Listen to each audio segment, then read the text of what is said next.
ইরানে ৮০০টিরও বেশি বিমান হামলা, ১৬,০০০ গোলাবর্ষণ।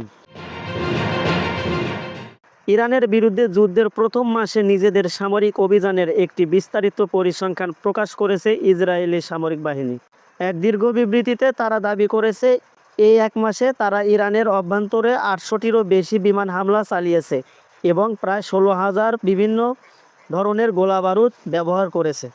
ইসরায়েলি বাহিনীর দাবি অনুযায়ী এসব হামলায় ২,০০০-এরও বেশি ইরানি সৈন্য ও কমান্ডার নিহত হয়েছেন এবং ৪,০০০-এরও বেশি লক্ষ্যবস্তুকে সফলভাবে আঘাত করা হয়েছে।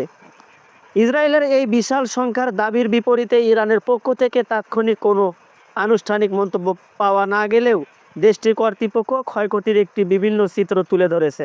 ইরান জানিয়েছে, মার্কিন ইসরায়েলি হামলায় এ পর্যন্ত ১,৯৩৭ জন নিহত হয়েছেন।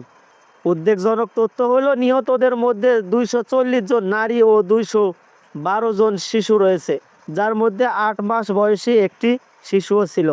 সামনে আরও কী ঘটতে পারে সেটি এখন দেখার বিষয়। সঙ্গে ছিলাম Mehedi Hasan, pulse vista news.